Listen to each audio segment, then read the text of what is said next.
Hi, this is Charlie, and this is the podcast To Hell and Back, where we try to bring tools from the world of DBT and sometimes other places to help people with adversity in their lives and suffering. Let me just see, I'm trying to change the view a little bit here. Okay, and it is the 25th of March, and I'm in Northampton, Massachusetts. It's 6 p.m. East Coast time, and here we go. Gosh, I want to talk to you. I hesitated to do this because I'm talking about something that's just all written about and it's taught about all over the world, acting opposite the emotion urges. You can go read about it. You can probably look it up on Google. You can find it in DBT skills manuals and everything. But I've taught this for 30 years. And it is one of the skills that is a couple different things. One, it is one of the most important skills. It's almost a philosophy of life more than a skill, a little bit like some other skills, like radical acceptance, I would say, is a skill and a philosophy of life. And so is a mindfulness and wise mind and dear man in being assertive. Some of these are just like these are not small skills, these are big deals, and this is a big deal. And the problem I've had with it in the DBT world is that the way it's in the manual and the way it's sometimes taught and the way I've tried to teach it, even as recently as last night with a skills group I currently do, it's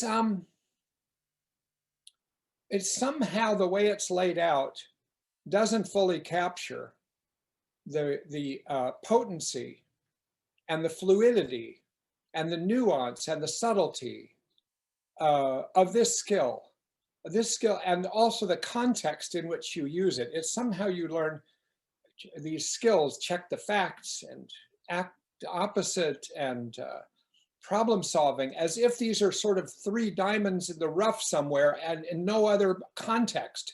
So in my own head, I'm trying to put this in context. Like where does this fit in the larger push in DBT and in the world and in our lives to work with our emotions, to regulate our emotions, to make sure that our emotions don't cause us so much suffering and despair and destruction, but instead are sources of energy and force and constructive outcomes. So I was just thinking, I want to try to do that with this podcast. And it's sort of in my mind, as many of these are, it's kind of a work in progress figuring this out for myself. And probably if I did this an hour from now, it would be different. So just realize that everything changes every minute, including my podcasts. The podcast in my head is not the same as it was an hour ago. So here we go.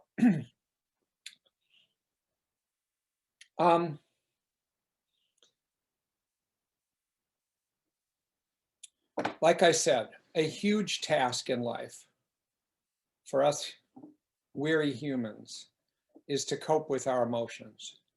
And so when we have emotions that are really uncomfortable or painful, we can really end up in despair if we don't know how to handle them, if we don't know how to be with them, create space for them, and work with them. A lot of just being wise emotionally is finding that way to have a relationship with an emotion that emerges out of reality into ourselves. We encounter something that frightens us, and now we have fear in us. Reality injects emotions into us. Now we have the emotion. What do we do with that emotion? Well, if we're uncomfortable with fear, or we're uncomfortable with anger, or we're uncomfortable with sadness or shame, we might run away from it. We might move away from that emotion because we actually don't know how to work with it. We don't know how to be with it. And so we end up moving down the road into some form of action, some form of impulsivity that actually we regret and that is not represent our best. And it's sort of like our emotion as we experience it, ends up experienced as impulse and experienced as action. And urges, action urges, play a crucial role in all of this, because every emotion is wired with several components. And one of those components, and in a way in some ways the most important component, is the action urge.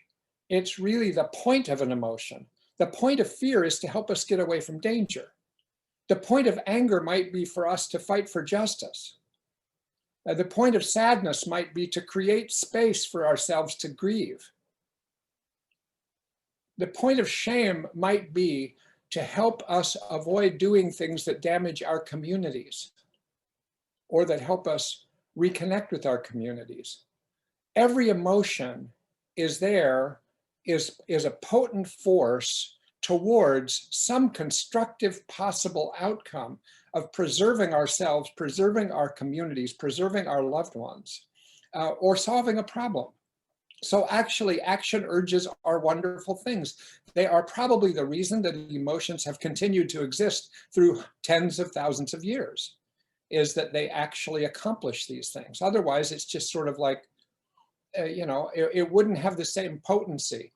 But the action that comes with an emotion, the movement that comes out of an emotion, is really what is the force that makes the emotion work, that gives the emotion a function, and that helps the emotion get into the next generation because it keeps us alive, or it preserves our communities.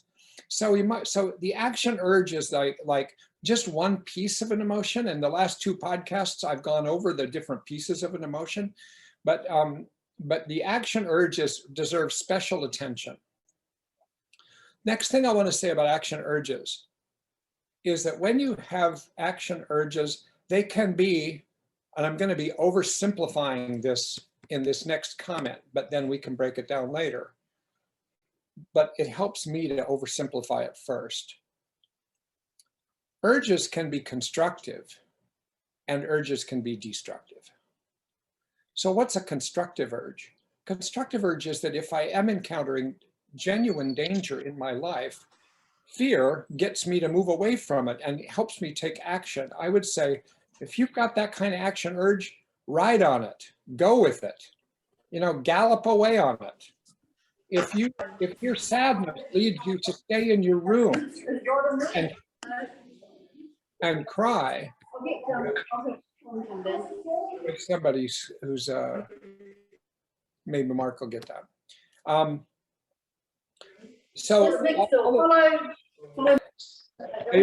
Somebody needs to mute themselves on this. Thank you. I think you did. So you can see that the action urge is often a very constructive thing. It's in a way, it's why it's there. And I would say a lot of the time, action urges deserve no attention at all, because they're just working. They're under the radar. You don't need to do anything. It gets you to do good stuff. It gets you to do stuff you need to do. It gets you to do stuff that keeps you safe. So action urges are really good things when they're good things. So where's the problem? There's another sort of category of action urges, and then there's everything in between the two categories. But the category is destructive action urges. What do I mean by that? I mean that sometimes the way we have experienced our lives, the way we've been raised, and the way we experience our emotions is so painful. And we haven't learned the tools to cope with our emotions. And so when we get injected with an emotion, we're now filled with it, and we're really uncomfortable, and we might be really miserable, and we might be suffering with it. And so we have the urge to avoid it. We have the urge to escape from that emotion. We have anger, but we never learn to see the value of anger and experience anger as a constructive force in ourselves. We just experienced it in our family as something damaging or destructive, or we think that we're destructive, and therefore we get anger, which is a perfectly normal emotion, and then we have to do something to block our mind from anger, so we no longer even recognize we're angry. And so we escape from the emotion. We have an urge to get away. We avoid the emotion. We have an urge to keep away from that emotion. We bury the emotion in our addictions so that we don't even experience it as an emotion. We experience our emotion as an addiction. We bring our emotion through an urge into some form of destructive activity, something that we really wouldn't be happiest and that doesn't move us towards our goals. So you can see there's all these things that happen with action urges when emotions are not well handled. And so it's important to distinguish these, because somehow you think when you hear about DBT and action urges and you've got to act opposite the urge. No, you don't. Most urges you do not need to do that. Most urges you don't need to do that much about. And sometimes the best thing to do with an urge is to realize that it gives you energy and maybe you can channel that energy. Like, for instance, as I've talked about in one podcast before, one of the emotions that's been most painful in my own life has been envy. And I've talked about that and the sources of that in me. So I know something about it, but it still can be painful. And so I might want to bury my envy in non-recognition, or maybe I'll have the urge when I see somebody else who has something I think is really cool, or do something really well that I wish I was doing as well, that I envy that person. And so where might I go with that? I might try to discredit that person. And discrediting is an urge, the urge to discredit the person who's doing better than me, who has something I don't have, who has something I wish I have. That would be something I might recognize. You know what? I'm noticing I have this urge to discredit people. And actually, it doesn't, in a way, make much sense in the world for me to be discrediting people who are actually doing what I wish I was doing. So actually, if you can get hold of the energy of envy, you can turn it in the more constructive direction. And the constructive direction might be, you know what, let me build my life the way I want my life to be. Let me count my own blessings. Let me see that actually I've done some cool things, or I could think of that way. Let me do cool things that I see someone else doing, but I don't want to just sit back and discredit them or look at them or feel hungry or envious. I want to do it myself. So those would be very constructive. So sometimes you can notice the urge and notice it's moving in a deflective, destructive, escapist, suppressive, whatever direction. And then you realize it and you still capture the energy, and you might be able to turn that energy towards, like anger can certainly be that way.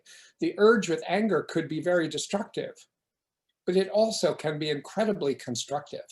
And you can take that anger energy and go in a direction that really builds something, or that fixes something, right? So that's where action urge sits. I want to lay out to you, I want to put this context a little broader. It helps me put this whole action urge skill in place.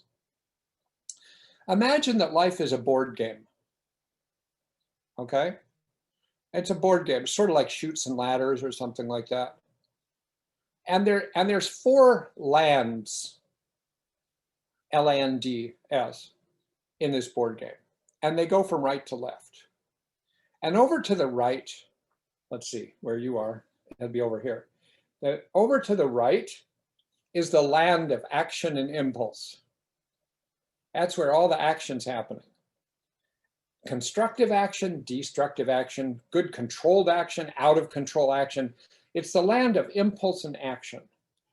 And sometimes we live there for a while. I'm going to lay out the board game first before I go through the rules of the game. So moving from right to left, you go into the land of urges and cravings. Like, for instance, if you're busy with actions, if you're doing destructive actions in your life, you're doing stuff you wish you weren't doing, and you get it under control. Because the job in the land of impulse and action, if you're doing things that are destructive, is to get it under control. And you want to get insight into it. You want to get mindful of it.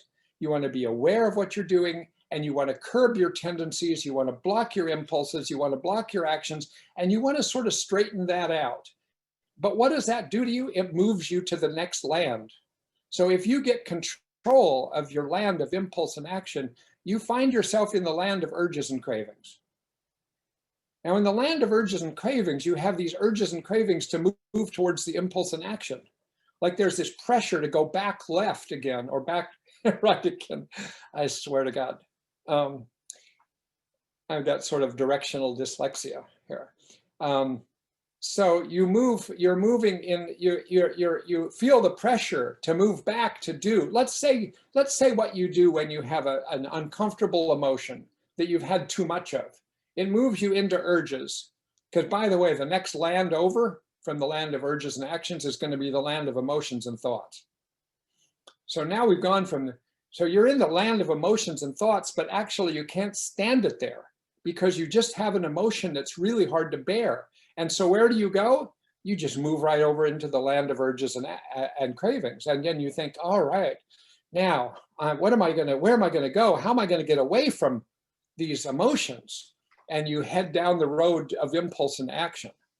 And so that's part of the game, is those are three of the four lands of the game, and they're very interrelated to each other. And you do the work of the land of impulse and action moves you into the land of urges and cravings. And if you do the work in the land of urges and cravings, of acting opposite the urge when that's appropriate, it'll move you into the land of emotions and thoughts, which can be a very uncomfortable land to be in. Of course, all of these are uncomfortable lands to be in until you resolve more of it. So now you're in the land of emotions, and that's painful, and you feel like going back down into the land of urges and cravings. There's just always this fluidity, a back and forth, and sometimes you move back and forth among them. So now you're in the land of emotions and thoughts. And maybe your emotions and thoughts are, you walked by someone on the street, and that's where the other land comes in, reality. So over to your far left is the land of facts and reality. So now you got facts, you bump into facts and reality every day, don't you? I'm bumping into it right now, just talking to you. I mean, it's the fact and reality of doing a podcast. And that creates emotions in me, right? So maybe it's anxiety. Maybe if I don't do it very well, it's shame. Maybe if I'm disappointing myself, it's sadness. And then maybe that's hard to bear, one of these things. Maybe my anxiety is hard to bear.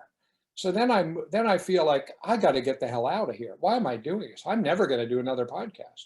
So that's moving into the urges and cravings. I have the urge to get the hell out of here, and then I get out of here, and I never do a podcast again. And then I'm disappointed in myself because I find something meaningful about doing podcasts.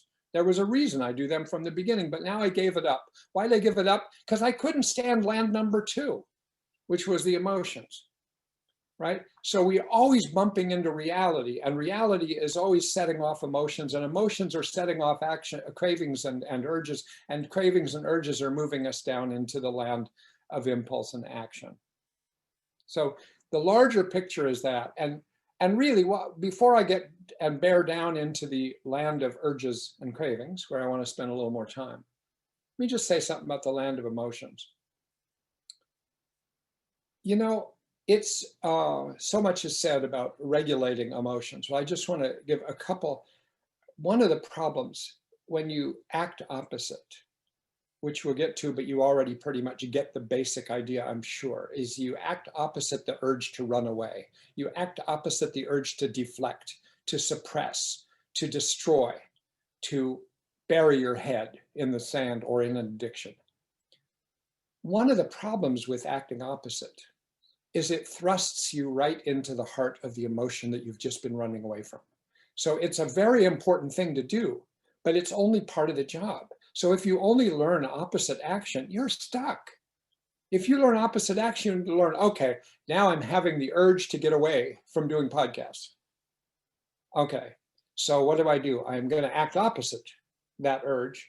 Oh, what do? I'm going to do podcasts. I'm going to keep doing podcasts. What does that do? Well, if I'm having trouble with my emotional response to doing podcasts, now I'm stuck. I'm in the trap. I'm in the prison of emotions that I don't know how to regulate. So you really can't just do acting opposite. You have to do acting opposite as a push-off from urges and cravings, pushing you into the world of emotions. But then you have to have some capabilities to be with the emotions. So one of the big ones in DBT, of course, is mindfulness. If you learn to be mindful of your emotions, if you learn to have a difficult emotion and breathe in and say, breathing in, I notice my despair. Breathing out, I notice my despair. Breathing in, I notice my shame. Breathing out, I'm aware of my shame. Any of these practices, like breathing in and breathing out, or being mindful of emotions in your body, or being mindful of the thoughts that are associated with the emotions, any of these things that help you recruit your inherent capacity to be mindful in a stronger and stronger way so that you can always turn to it. As Thich Nhat Hanh teaches, he'll say, bring the Buddha into yourself. The Buddha will help you take care of your anger. The Buddha will help you take care of your shame and your fear, which really just means your own capacity to be mindful will help you take care of this. So you've got to have that worked out and have some degree of capability. You know, another important capability, I learned this one when I was trying to deal with my extreme anxiety about public speaking. And I've talked about this many podcasts ago, God knows how many. But I talked about this whole work I had to do if I wanted to do public speaking, because it would send such terror into me that I'd have the urge, see, because I couldn't stand just being with the anxiety about public speaking and how it might go. So I would have the urge to over-prepare, to get compulsive, and for days in advance, prepare, write up what I'm going to say, and the night before read it and say, this is shit, and then write it up again, and then 3 a.m, be awake, thinking about it, thinking, oh my God, I'm about to make a complete ass of myself. I better start over on this. And I'd get up at 3:30 in the morning and sit there and write it until 8. Then I have to go to where I'm going and give a talk. And so I used to go through this for quite a while, probably not uncoincidentally. I also, it was an era during which I had a lot of migraine headaches. I'm just realizing right now that was the same era. I'm just not sure I've ever put it quite together that way, but I was very anxious in the middle of the night thinking of these things. And so I had to work on this. I had to act opposite the urge to actually fix this, to actually learn to regulate my anxiety about public speaking. I had to one step in that process and realize that's the important thing, is seeing this acting opposite skill is always one part of a series of steps. So one step I had to do was act opposite the urge to over-prepare. So I had to stop over-preparing. So I went through a sequence while seeing a behavior therapist who guided me in this. Before I understood it, I was still a psychoanalyst at that point. And I saw this guy who was a behavior therapist in New York City. And he said, no, Charlie, here's what you have to do. In the next 5 talks you're going to give, the first one, you can have 2 hours to prepare. The second one, an hour and a half. The third one, an hour. The fourth one, a half hour. And the last one, no preparation at all. I said, oh my God, I'm just terrified thinking of this. No, I can't do that. He says, then you don't have to. We're just talking about whether you want to fix this or not. So I did it. And actually, here's what happened. I acted opposite the urge to escape into my over-preparation, which, by the way, probably never made a talk go better. It just made me more secure, but not very secure. It actually didn't get me any better at this. And so, you know, but here's what happened. I figured out how to deal with the anxiety, but I wouldn't have figured it out unless I let go of the over-preparation. But once I was immersed in giving talks without any preparation, then I realized here was my saving grace. And it wasn't mindfulness per se. In this case, it was more of self-talk. So I found that if I was in the middle of giving a talk or about to give a talk, though this even still works now with podcasts, though my anxiety is way less than it used to be. But it's sort of like if I'm getting anxious, I start thinking, oh my God, oh my God, oh my God. I say to myself, you know what, Charlie, if you just stand there in front of those people and open your mouth, and if you have a few things in your head about this topic, they will come out. They might not come out in the most elegant form. They might not come out in the way you wish you had written it up, but actually they're in there. And if you just open your mouth and let yourself speak while you're thinking about this stuff, that's what a talk is. And somehow I grasp the idea. It's a lot simpler than I thought. It's just, and it's never perfect. So it's just sort of like, okay, get up there and talk, get up there and talk, get up there and talk. And that was my saving grace. And then I could go into the land of anxiety with giving a talk. All right, so I just wanted to make those comments about, those are by far not the only skills for being with a painful emotion, but those are two things: being mindful of it and letting yourself be aware of it and just being with it and creating space for it, but also talking to yourself in a way that helps you get through it. Which reminds me, there was a thing I saw on the internet, maybe some of you have seen it. I never know how big the world is, you know, whether anyone else ever sees what I also see, but I'm sure somebody else did. It was this skiing family, downhill skiing family. And they had their 3-year-old started to learn to ski when he was 12 months old. And now he's 3 years old. And so the dad did the following thing. He put a microphone on the 3-year-old and then the 3-year-old went skiing down the mountain. And you could hear all of the self-talk going on. You would hear this 3-year-old is talking his way down the mountain. And it was so cute. And it was so representative of what I'm talking about, especially with respect to ice. I tried to learn to downhill ski when I was beginning at age 62, and ice just terrified me. And even a tiny patch, I would just sit down. Well, this kid wouldn't sit down. He'd just go down and he's like going along and he's going back and forth. And then he would say, I see you there, Mr. Ice. I'm not going to go on you, Mr. Ice. I'm going around you. I'm going to go on Mr. Snow. Sort of like, I thought, wow, that was so cool. I mean, this 3-year-old is doing what I learned when I was like in my 50s.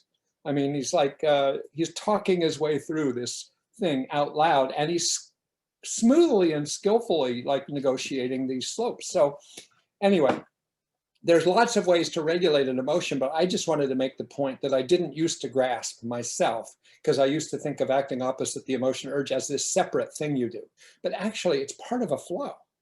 It's part of the flow that comes after you have given up impulsive action and before you've gotten good at being with your emotions.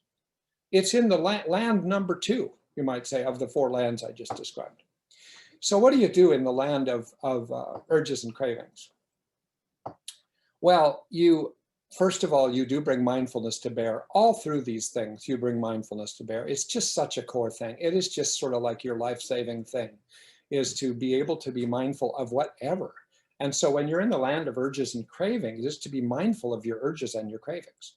I mean, that doesn't solve anything necessarily right there, but it lays the groundwork to solve it. So it creates a little space around it. So you are not just consumed by your urges and cravings, you actually are aware that you're consumed by your urges and cravings, which means there's another level at which you are not consumed with your urges and cravings, you're just being mindful. And the more you can identify with the part of you that's just mindful of your urges and cravings, it actually strengthens you and gives you more choices. So, you know, that's not easy to do, but I think that's a really important step. And there's a lot of ways probably to get there. That's a whole talk in itself. But so now let's say you're mindful of an urge. Let's say you have social anxiety and you're terrified of social situations. Maybe some people listening have had that, or you know people who've had it, or you can apply it to some other situation you have that you are terrified of, or that you are not well regulated with. So let's say you are a highly, highly socially anxious person, and somebody you know says, hey, I'm going to a party tonight. Why don't you come with me? And you're like, you know, you now have bumped into reality. The reality is just this other person comes in and asks you, you want to go to a party? And you're like terrified. You're already terrified. It's like the public speaking person, or the person who has a spider phobia, or the person who's afraid to go outside. It's like, oh my God, I don't go to parties. I'm not the kind of person who goes to parties. That's an escape itself. That reframing of things. I'm not the kind of person that goes to parties. Just choose not to go to parties if you want, but actually you're terrified of parties. So actually you're trying to regulate your terror by having an urge to not go to the party. You make up some excuses and your friend says, I know you just don't want to go to parties, but I want you to come with me. Come on, let's go to the party. And you're like, oh my God, I just can't go to the party. And so you're really filled up with the urge to get out of this situation. You are caught right next to the land of emotions. You're caught in the land of urges now. It's like, how do I get out of this? How do I get out of this? How do I get out of this? And so, of course, there's a little part of you that wishes you weren't so uncomfortable with social situations. There's a little part of you that feels like that's compromising your life. You're a little part of you that wishes you could just sort of like do what you see other people doing, like getting together with other people and not feeling like everybody's going to judge them and everybody's going to think there's something wrong with them. Like, wouldn't that be nice, of course? So you kind of wish you could do that. So you're not willing to totally give up on it, but you're kind of afraid of it. All right, so let's use that as our example and talk about the urges, the urge. So the urge there is to not be social. And there might be lots of reasons for it. We get conditioned. You get conditioned from bad social experiences. You get conditioned from things you've watched. You get conditioned partly because you have a biology that already lends itself to being socially anxious. Some kids are kind of born anxious coming out of the womb more than others. And it just builds from there, and you get invalidated as a kid about who you are or what's wrong with you. So you don't want to show your face anywhere when in a group of people. You don't know what to say, and you think you're going to say stupid stuff. So you just kind of like, so you have the urge, absolutely, you are injected with the emotion of anxiety about it. Now you're injected with the urge of getting away from it. But now you're going to try to get yourself to do it. So now we come to acting opposite the urge. Because the reason you want to act opposite the urge is that you've decided that this urge is not good for you. This direction is not a good direction for you. Like I said earlier in this talk, I mean, most of your urges are just fine. Just ride them. Get on that urge like a ski slope and just go, because it's probably going to be a very good thing. And maybe you'll make a mistake now and then, but by and large, they're pretty. But this kind of urge to get out of something that actually might be good for you would maybe from Linehan's point of view be considered an ineffective choice, an ineffective urge. It's ineffective with respect to having a life worth living. It's ineffective with respect to what your goals are and what your values are. You want to be a person who can do these things. So therefore, it's kind of an ineffective urge. It's an ineffective direction. So you want to do something about it. So you want to act opposite that urge. Also, the other thing, so here's the steps. I think I said in my little write-up about this podcast, no, I don't remember exactly what I said, but I said something about, I wanted to talk about the functions of acting opposite as a skill, but also the formula of acting opposite as a skill and some of the nuances of acting opposite as a skill. So the formula, which is written in the book, which, you know, I'm not going to be adding very much to, but many people who listen to these podcasts are not actually DBT therapists. They're not actually in DBT programs. So this is for anybody. So I want to walk through it. Step one, you recognize that you have an uncomfortable emotion, a painful emotion, a miserable emotion, that an emotion makes you suffer, that you feel like a fish out of water with a certain emotion. So you start out by recognizing an emotion. And it's something that you would like to make more comfortable. You'd like to reduce your discomfort. That's really the whole point of acting opposite the emotion. It's when you realize that you have an emotion you don't regulate very well, which just means you don't know how to work with it very well. So what's the next step? The next step is that you figure out, is this emotion in sync with reality, the land of reality? Is this in sync with reality, or is this really out of sync? Is this disproportionate to reality? Is this a bad read of reality? Are you misreading reality? You know, I've talked before about somebody I saw a long time ago, a high school kid who had a crush on a guy who had never talked to him. You know, the kind of crushes, I had crushes like that. Most crushes I had, I never talked to the person I couldn't stand. I was too scared of talking to the very person I had a crush on. So this happened to this girl. She had a crush on this boy. We couldn't talk to him. And he walked by her locker. One day he did talk to her in a group of people. He said hello, which was thrilling to her. But the next, and so now she's like totally over the moon with, oh my God, David talked to me. It's like, it's made my life worthwhile. Kind of sad, you know, but true. It's not uncommon. And then David walks by when she's at the end of the school day at her locker, and he didn't say anything. So she comes in and talks to me, and she says, oh my God, David just walked right by me. He just ignored me. And I said, what do you mean he ignored you? So I understand he walked by you. Yeah, he walked by me. He didn't say anything. Okay, I got that. He didn't say anything. But when you say he ignored you, that seems to imply something a little more. Well, yeah, he obviously didn't want to see me. He didn't want to talk to me. I mean, as a creepy girl like me, of course, he didn't want to talk to me. Because, you know, why would he want to talk to me? Nobody cool ever wants to talk to me. So, so he was ignoring me. And I just wouldn't let go of this. In fact, I got a little obnoxious because I felt like there was a misread of reality. She might have been right. Maybe he ignored her on purpose. I said to her, just to try to challenge it, did you say hello to him? Of course not. Well, why not? Well, because, I mean, you just don't do that. You're not in high school. You're older. I mean, you probably don't remember what it's like to be in high school. No, you don't just say hello if you're a girl and a guy is walking by. Really? Wow. So yeah, but so I said, but I bet he's with his therapist right now, talking about you and how you ignored him. No, that's crazy. He wouldn't be doing that. I said, you have no idea what teenage boys are like. I do remember that, and that's something I have over you. I know what it was to be a teenage boy. And teenage boys are very strange animals. It's very hard to read them. He might have been dying to talk to you, but it would be the last thing he would ever do. So he walked by your locker. That's pretty good. Says, oh no. So, you know, so she had this emotion where she was devastated. And it was partly based on a misread of reality. Her add-on.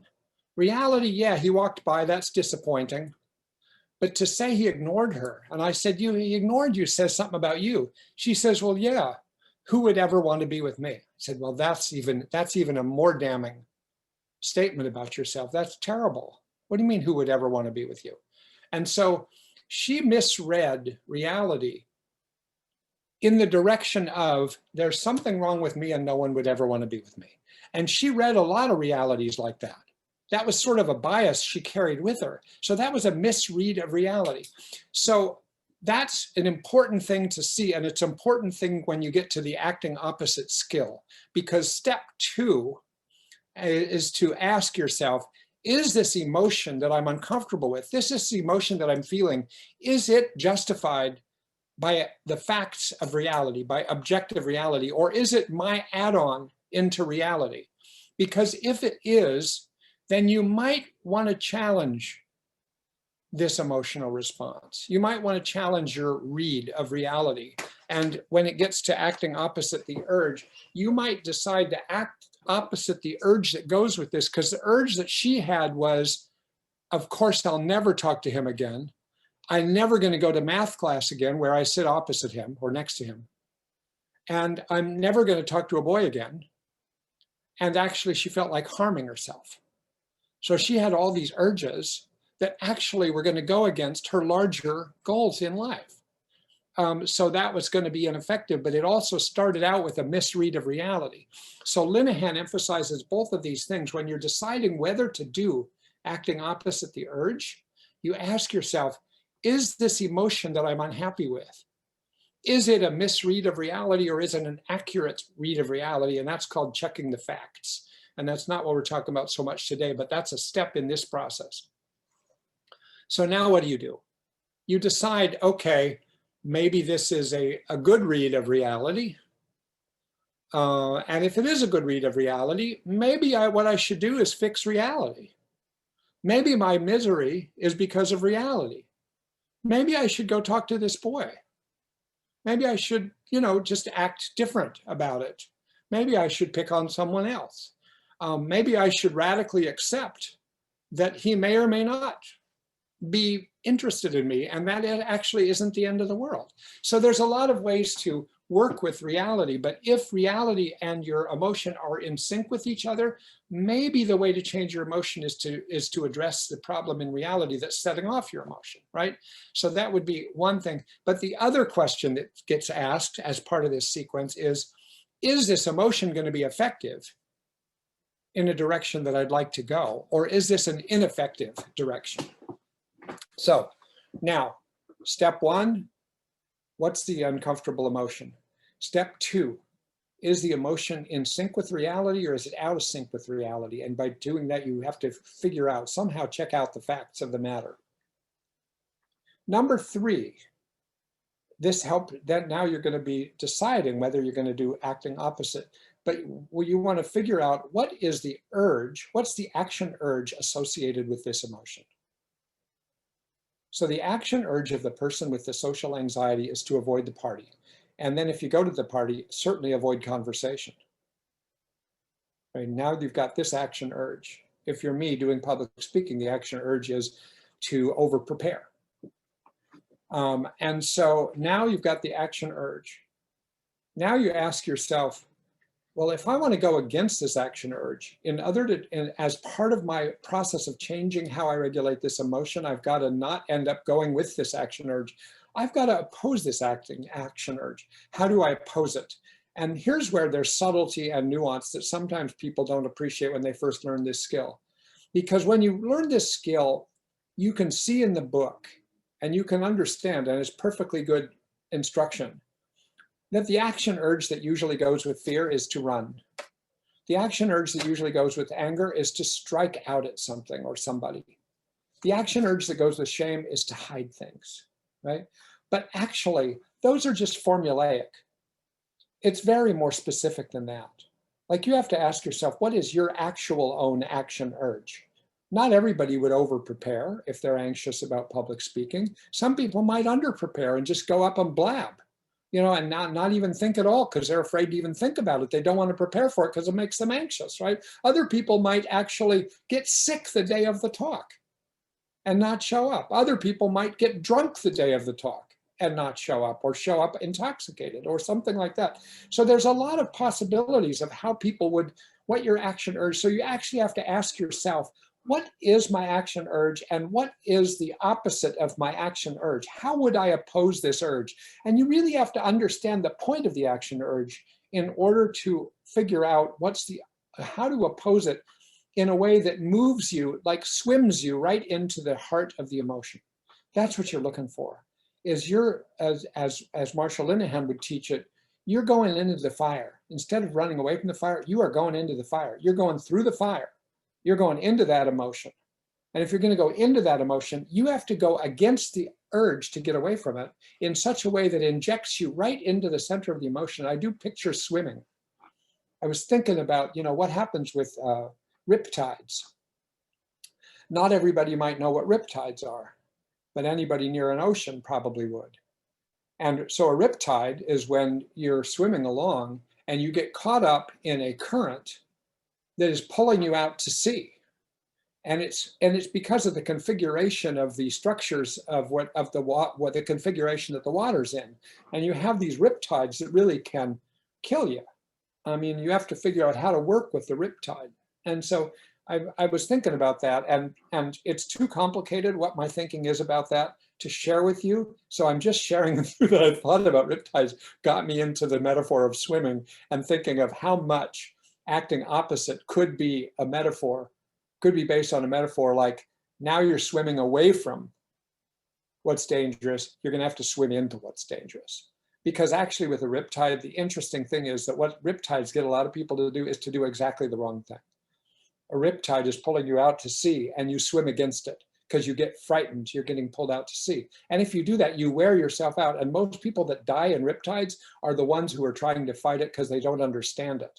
And so you want to just go with the riptide. So in this case, it's a little different. That's why it's complicated, because it doesn't line up the same way as I'm talking. But you know, the idea is that you swim into the heart of the emotion. You swim into the very thing that's going to make you afraid of giving a public talk.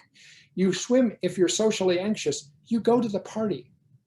So you figure out the opposite of the urge, and then you decide to do it.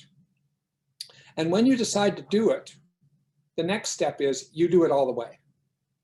And why is that so important? Well, because if you swim into the emotion, if you go against the urge and inject yourself into the painful emotion, but you leave a 10% margin, like you do it 90% of the way, you never do it. There's always that 10% that you're convinced was the saving grace. That 10% becomes like a 90% thing. It's not a small thing. If you partly, like let's say you go to the party, and when you go to the party, there's 40 people there milling around, and they're in groups and they're talking and they're having drinks, and some are laughing, some are talking, some know each other, some don't know each other. And you enter into the room and you're like, oh shit, what am I going to do now? And so what you do is you see one person that you remember from the past, and you make a beeline to that person, and you spend the whole evening with that person sitting down at the punch bowl and having punch together, and you never actually interact with anyone else. So then you come back to your therapist and you say, I went to the party, I did it, I acted opposite. Well, what did you do at the party? Well, actually, you did like a 10% exposure. You went to the party, but you acted like you were on a thing with one person who was a comfortable, familiar friend. No, if you go to the party, as the way Linehan would talk about it, you have to take your brain to the party. Your brain has to be in the party. You have to circulate from group to group and look at people and feel the fear in your legs as if you're going to fall down, and experience that and be mindful of that and cope with that and remind yourself it's okay. You can do it. Nobody's actually going to spit on you, throw you out, throw eggs at you, throw tomatoes at you, or tell you you're a bad person. They're just going to kind of like do their thing, and you got to find your way in. And it's going to be hard, but once you learn to do it, once you learn the trick that's going to work for you, you have transformed your social life forever. As I did with the public speaking thing. That little episode of 5 consecutive talks with less and less preparation really transformed my public speaking life forever. It's never been the same since that. It's one of the things that has convinced me the power of exposure treatment, is that how well that worked, how long it has endured. So you have to go against the urge. You have to do it all the way so that you don't leave any stones unturned, and you have to go back to another party that has different kind of people and do it again and try further and then do it again. And so the last step of this, if you look at the protocol in the manual, is the last step is you do this frequently enough and as many times enough so that actually that emotion begins to change. So actually the point isn't to go opposite the action urge. The point is to put yourself into an emotion and to experience that emotion and to feel the fear and to feel like getting out of it, but to stay in. And when you do that, you learn how to stay in. And once you learn how to stay in, you can extrapolate from that and you can generalize from that and stay in. And it actually makes you more capable with maybe another emotion that you hadn't even thought about before that's also difficult for you. You realize, oh, I can do it with fear. Maybe I can do it with shame. Maybe I can actually go opposite the urge of shame to think that I've done something so terrible that I can't tell anybody. And yet when you think about reality and you think about how intense your shame is, you realize, they're not really in sync. What I did is actually not that terrible. It didn't actually kill anybody. It didn't even humiliate anybody. It didn't do anything terrible. I just think I made an ass of myself the way I acted at that situation. But actually it was not a terrible thing, but I feel terrible. So once you realize that, there's this dyssynchrony between reality, and then you might say, you know what? I'm hiding this too much. If I want to change my tendency to be ashamed of myself and to even hate myself sometimes, I'm going to have to like inject myself into that situation where I actually express myself. And I actually even talk about my vulnerabilities. And I actually even say what a stupid thing I did and how terrible I feel about it, or whatever it was. And I actually am opening myself up to interaction with other people. And actually, once I do that a few times, I find that my shame goes down. It doesn't go away, by the way. I just want to give you a tip because I'm 72 years old or almost, and I've done a lot of these things. These things almost never go away, in my opinion. Maybe I'm just not good enough at doing it. But even the fear of public speaking, I've done like 80 podcasts or something like that. Every single one of them, for the period of time before the podcast, is I'm still having my own mini version of what I used to go through. Like, oh no, what am I going to say? How am I going to start? I mean, how am I going to follow up with that? Oh my God, do I have anything written down? I mean, what if I only have 3 minutes and yet I'm supposed to go for 60? It's like, I go into these crazy things, and then I get going. And once I get going, I'm going like I am now. And I think, well, this isn't perfect. And if somebody asks me afterwards, how did the podcast go? I'd probably say, it was all right. I mean, I think, but my point with the podcast, what saves me with the podcast is I remind myself of the whole point of doing the podcast, and that gets me through. The whole point of doing the podcast from the beginning was not in order to do perfect podcasts. Anyone who knows about podcasts and watched mine would know that. But the point of mine was actually to explore something more deeply so that I understand something better after I do the podcast than before I did it, even if nobody ever watched it or listened to it, that it still would serve its purpose. And once I remember that, I think, all right, it's working. I'm actually refining my thinking about an area of teaching and doing skills myself. So actually it works. So you got to find a way to get you through and stay within the emotion, whether it's mindfulness or something you say to yourself or just something you discover along the way. And you will discover it. You will discover it. And just to finish the point I was making, but don't expect that it means you will never be afraid again in those situations, or you'll never be ashamed again. Or if you're somebody who's terrified of riding horses, that you somehow will master that and you'll be comfortable the rest of your life riding horses. No, you'll probably always have a little trepidation and a little fear about things. So you just remember that this is really not to eliminate your discomfort with an emotion. It's to make an emotion more comfortable. It's to give you more space and to make it possible and feel a little safer in the world, so that you feel like life is a little more possible to find something satisfying, and your terror goes down a little bit, and your despair about yourself goes down a little bit. So modest goals, but I think these are incredible skills. And so I'm going to stop in just a minute, but I do want to just say that I think those of you who are teaching opposite action to other people, I just think you want to find your own way of weaving it into real stories and into a multi-step process, because otherwise, I swear, from the time I learned opposite action through DBT to even more recently, when I get ready to teach it, if you look at the manual, it has all these little boxes and algorithms which distracts you from what a human process this is. This is such a natural process that children do it by the time they're 3 years old. You've got to like lean into an uncomfortable situation and find a way to cope with it. And that means you have to act opposite the urge to get out of it, or to destroy it, or to bury yourself in addictions. And use mindfulness all the way through. So there you go. Another podcast. So those of you who are actually here with me live, I appreciate it. Because, I once watched Steve Martin give a talk about how he became a comedian and how he thought of comedy. He's brilliant. And he just gave this 3-hour talk sitting on a stool about, and how he used to go and do stand-up comedy when he was first doing it. And he would go to a restaurant that wanted him to do it. And by the time he got there, there'd be no customers. But the guy was paying him $10 or $20 to do it. So the guy said, you got to do it.